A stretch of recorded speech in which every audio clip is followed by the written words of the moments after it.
So we are going into my studio today, and I'm just gonna do like a checklist. You got to see everything which needs to be in a studio. So there needs to be parking space, all right, and then we enter the studio. I need you somewhere where you can stand off your feet, and where people can hang their clothes, and where they can sit down and look at the photographer. And here is the studio. Okay, so this is a very basic studio. It's my studio, and actually, this used to be a place where they shot with guns. I actually have the old safe where they kept ammunition over here, and then there was a 200-meter range shooting going out here. Okay, so let's just start randomly. I have backgrounds. I have white, gray, black, and green screen. And they are sort of like placed in that sequence because I used white the most, and gray, then and black, and then green screen I use actually quite rarely. Now, you also see that obviously, okay, so he is also an artist.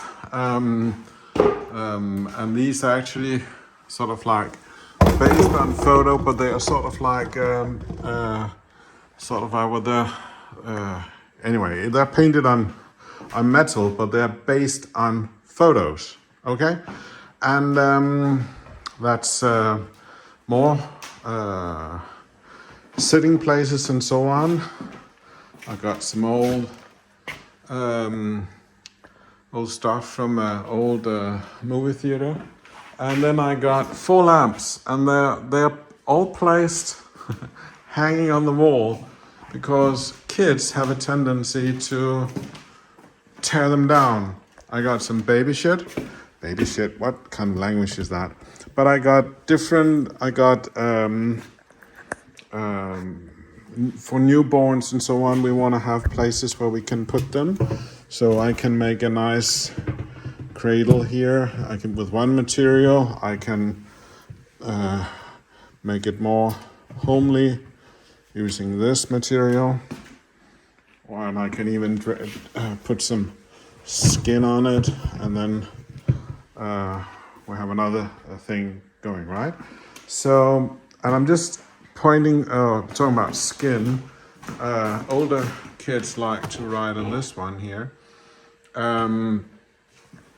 or sit on these small chairs, or sit on top of this thing here. And you got to have these things for different ages. So here I have a big frame. It's an interesting thing to her whole family look in with their faces in this one. And I got these 4 lamps, and as I said, they are mostly like that all the time. They can extend and move about and so on, and I can go very close to the floor also, obviously, and at the same time they're out of reach. So this is because this is a portrait studio. I don't have cars or whatever rolling in here, so I only shoot people. Now, when I shoot people, they will, after the shoot, oh, look at that. Look at that. All right. Now, I have a fetish about discovering myself in the mirror and taking a photo, and I'll just do that. Anyways, let's just, so obviously there is also some photos I've done here. They're actually quite old, these ones here. This was a cute one. This kid was actually trying to shove his whole hand into his mouth, and then the dad was just removing his hand, and then he didn't come back to putting it in his mouth. He actually failed, but it looked sort of like angelly, so I just said, oh, can I just put a little bit of filler on him and so on, and that worked quite nice. Anyway, people sit here after the shoot, and then I present them with the photos. I will usually either present them on the big screen, which is a projector, or I will use my 4K screen over here, and they can't see what I'm doing. I'm editing here on this screen here. So from my point of view, I'm doing my editing nice and quietly and non-interrupted. And then I showed on this screen here the different shots. We select them. And then in Photoshop, I run them through a macro, and then I can display on this in real sizes, so they can sort of like get an idea what frame to get for it.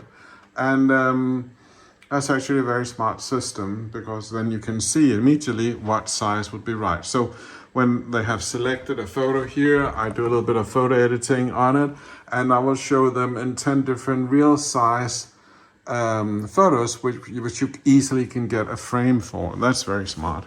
Now, what else is here? There's a ladder. A ladder is very convenient if you need to get a little bit of height, latitude on your shot. And there is also a little bit of height in the studio.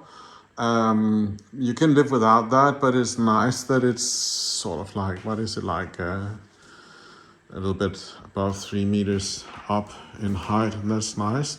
I have different things they can sit on. I have a very comfy leather chair. And usually when there's a family, there's an old person or a pregnant woman or somebody who needs to breastfeed, this is the chair used for that. And then I have these chairs are more like used for shooting. There is a romantic bench over here, which is used. Then I have, rarely I leave out of my photo studio, but I do have a whole flash equipment set here in case I need to go on the road. Otherwise, I'm more or less doing everything within these 4 walls. And I think that concludes it. Is there anything else which is important? Oh, this one, that's nice. It's just, I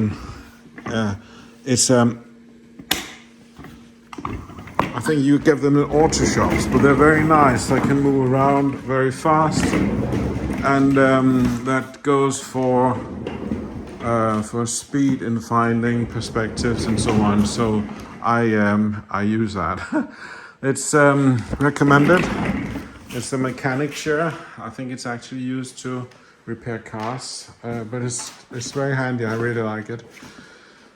And what else? There's a skateboard. Now this, sometimes you need to have something like something which people think is cool, and I don't use it that often, but I can use it.